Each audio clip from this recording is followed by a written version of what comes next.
Can you hear my dogs?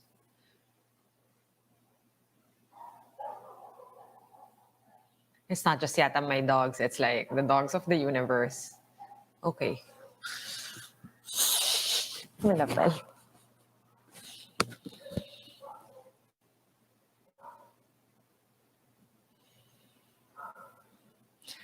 Winostong breaking yung state of calamity extension. Okay.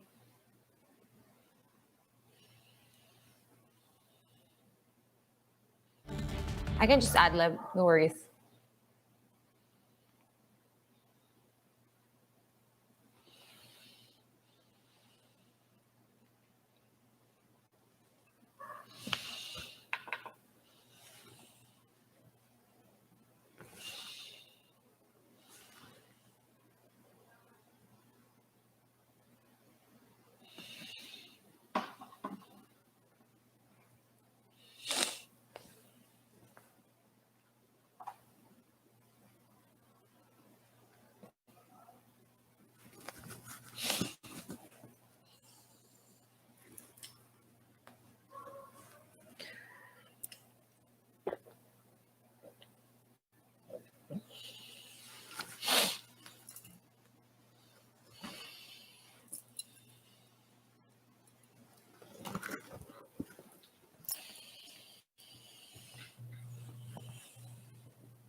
Copy 45.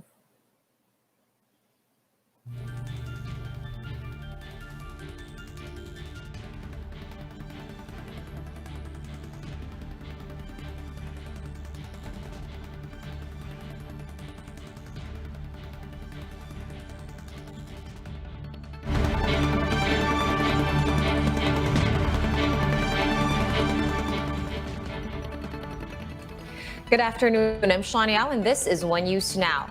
This piece of news just crossed the wires. We have President Duterte extending the state of calamity in the country for another year. The president signed an executive order placing the entire country under a state of calamity due to the COVID-19 pandemic from September 13 this year until September 12 of 2021. He said this move will give the national government as well as local governments more elbow room to respond to the health crisis. Price monitoring as well as utilization of quick response funds, among others, will continue under the said period. And House lawmakers questioned the health department over its reduced budget for COVID-19 response. Meanwhile, the DOH is asking lawmakers for an additional 10 billion peso budget to upgrade health facilities. Ria Fernandez with the details. A minority lawmaker quizzed the Health Department over its seeming lack of priority to the COVID-19 response in its proposed budget. In today's budget hearing, Deputy Minority Leader and Bayan Muna Representative Carlos Zarate zeroed in on the department's positioning of 10 billion pesos to address the pandemic under on-program funds. As I understand it, Madam Chair, pag nasa on-program appropriation yan, ibig sabihin, wala pang pera yan, no? It can only be released subject to certain conditions like may excess collections, there is a loan or whatever, no? Health Undersecretary for Policy and System Development Mario Villaverde clarified that the amount referred to was for 2020, which was already funded through foreign assistance. But the DBM only approved half of it to be allocated for the same purpose for next year. Foreign assisted project amounting to 5.2 billion. Yan po ay for next year. Lahat po yan ay para sa COVID response natin, which will include both MOOE and some capital investment to improve our laboratory and testing capacities, to upgrade and to expand our isolation and quarantine facilities, and then to procure personal protective equipment and mga testing kits. The reduced budget disturbed Zarate even more. What kind of priority is that if our number one problem is COVID-19? At gusto kong ibalik, may 19 billion nasa isang task force lang. They can dispense 200 million per barangay. Kung may menu sila doon, patubig, palibing, kung ano-ano pa. But here, our problem sa COVID-19, you're only allocating 5.2 billion. So how is that for a priority, Madam Chair? Despite this, Villaverde said they have separate funding for other interventions such as the procurement of anti-COVID vaccines. However, he admitted that the 2.5 billion peso appropriation for this is still insufficient to cover President Duterte's order to immunize 20 million Filipinos. With this, they are appealing to Congress for an augmentation of at least 10.4 billion pesos. But for Zarate, the DOH must first look at its huge allocation to Corapreed and PhilHealth, which comprises over 30% or 71 billion pesos of its whole spending plan. During the hearing, it was also revealed that some government hospitals serving as COVID referral centers suffered budget cuts. Among these are the Lung Center of the Philippines and the Philippine Children's Medical Center. Tingin ko po rito ang assumption ng DBM. I am just speculating, Madam Chair, na baka naman kasi yung PhilHealth reimbursement sa mga ospital na ito, ayan naman po ang pinakamalaking gastos ng PhilHealth, reimbursement po sa lahat ng mga ospital, kasama po ang mga specialty medical centers, kasama po ang mga national government DOH retained hospitals and LGU hospitals, and also the private sector hospitals. At meron po silang nakukuha din from the medical assistance to the indigent program. Nevertheless, DOH underscored its ongoing efforts to further bring down COVID cases in the country. For one, the World Health Organization Solidarity Trials for vaccines is slated to begin in the country by end of October. The agency is also elated with the emergence of more options for COVID screening, such as the antigen test, which has yet to undergo further studies. For News 5, Ria Fernandez, We Are One News. And COVID-19 cases in the country rose to over 279,000 on Friday. This is as the health department reported more than 3,200 new infections. Active cases now stand at over 65,900. 47 new COVID-related deaths were also recorded today, pushing the total death count to more than 4,800. Total recoveries are now at around 208,700 as over 700 new survivors were logged today. Meanwhile, global COVID-19 cases reached the 30 million mark based on the Johns Hopkins University COVID-19 tracker. The number of deaths from the virus has exceeded 944,000, while recoveries topped 20.4 million worldwide. The PNP Highway Patrol Group inspected buses along Commonwealth Avenue to check if passengers observe the 1 meter physical distancing in public transport. To give us the details, Greg Gregory reports to us live from Quezon City. Greg, what's going on? What happened during today's inspection? They will review the allowed limited capacity of operating public utility vehicles amid the pandemic. This after the PNP Highway Patrol Group started the strict implementation of a minimum 1 meter physical distance among passengers in public transport this morning. The PNP HPG has begun using red sticks as a tool to strictly implement the required distance among passengers during their random inspection of buses in Commonwealth Avenue earlier today. According to PNP HPG Chief of Police Brigadier General Eliseo Cruz, this aims to remind commuters that the prescribed distance remains in place. Recall that on Monday, the Transportation Department reduced the established 1 meter physical distance among commuters to 0.75 meters. That's in a bid to increase passenger capacity and help boost the country's economic recovery. However, Health Secretary Francisco Duque III and Interior Secretary Eduardo Año opposed the move, explaining that there was only a recommendation to further study the impact of this ease measure. They also reiterated that the bigger the distance means lesser chances of COVID-19 transmission. With today's operation, Cruz said some buses are not following the minimum 1 meter distance, particularly passengers seated just one seat apart in buses in a column of 3 seats per row. Only warnings are given today. The PNP HPG said they will be stricter in the coming days and violation tickets will be issued. The DOTR earlier mentioned that violation of minimum social distance in public transport would fall under overloading.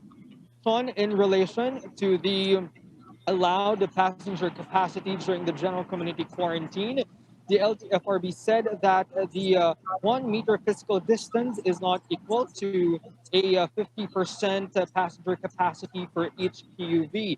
With this, the agency, along with the DOTR, will issue its revised allowed passenger capacity as soon as possible. Sean? All right, thank you, Greg. Traffic looking pretty light behind you on this Friday rush hour. Thank you very much, News 5's Greg Gregorio, joining us live today. And the IATF has greenlit the pilot studies of rapid antigen tests. Palace spokesman Harry Roque said the task force has taken the recommendation of the Health Department to use antigen tests in borders. He added that they will coordinate with the Tourism Department as well as the DILG in conducting these tests among travelers going from high-risk to low-risk areas. Included in the pilot study is Baguio, which is set to reopen for tourists at a limited capacity starting September 22. Pero pag na-approve na po itong antigen na test neto, game changer po talaga because in essence, para siyang rapid testing kits, pero ang kanyang accuracy po ay hindi po malayo sa PCR testing. We're going to pause for a quick break, but we will be back with more stories after that. Stay with us.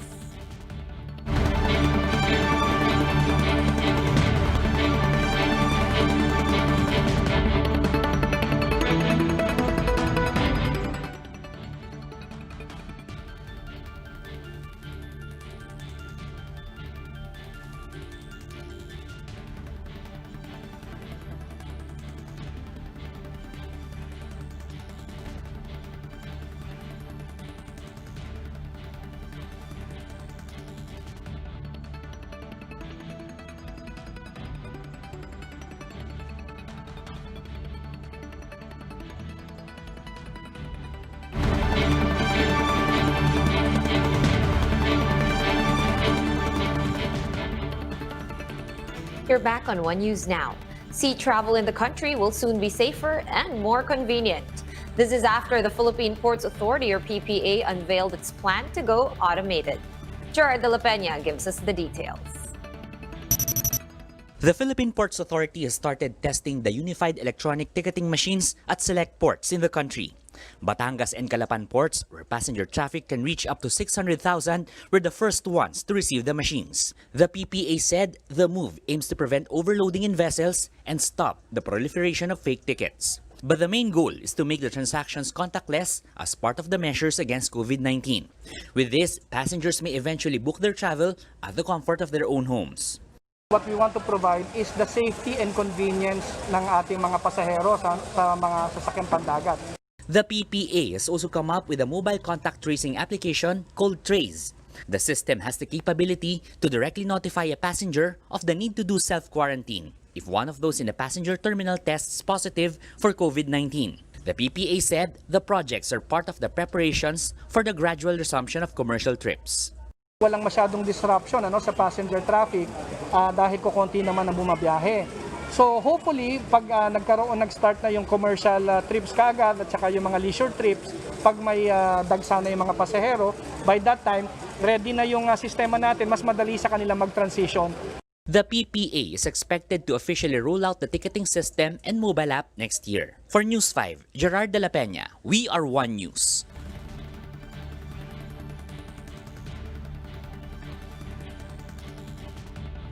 And over 61,000 sea-based Filipino workers abroad have been sent home. Some 127 seafarers, however, remain stranded on their ships. In today's Laging Handa briefing, Foreign Affairs Undersecretary Brigido Dulay said they are already coordinating with foreign embassies for assistance. Dulay confirmed that Secretary Teodoro Locsin Jr. has ordered Philippine ambassadors not to close their offices and to continue providing services to OFWs. The DFA reported that around 175,000 Filipino workers abroad have been successfully repatriated, the government's biggest repatriation effort to date. And thousands of Maynilad customers are now experiencing water service interruption. The water concessionaire says that maintenance works are underway for the amihan season. Shyla Francisco has the report.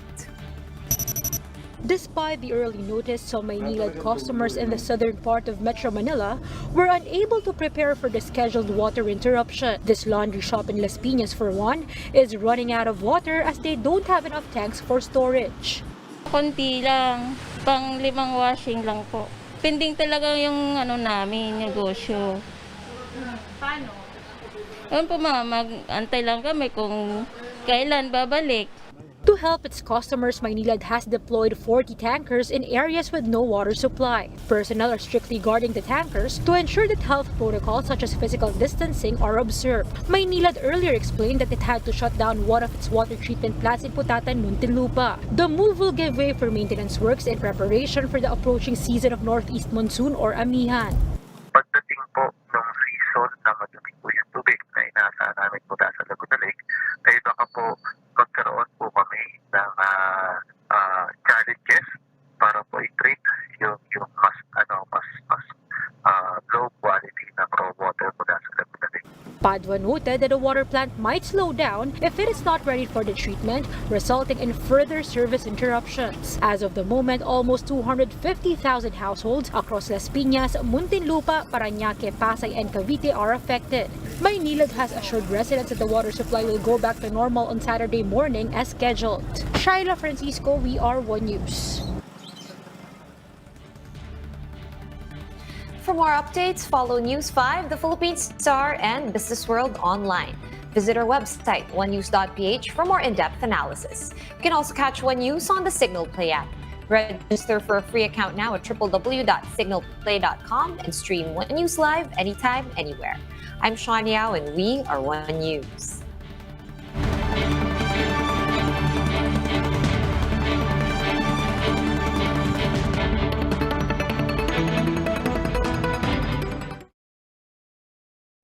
Thanks.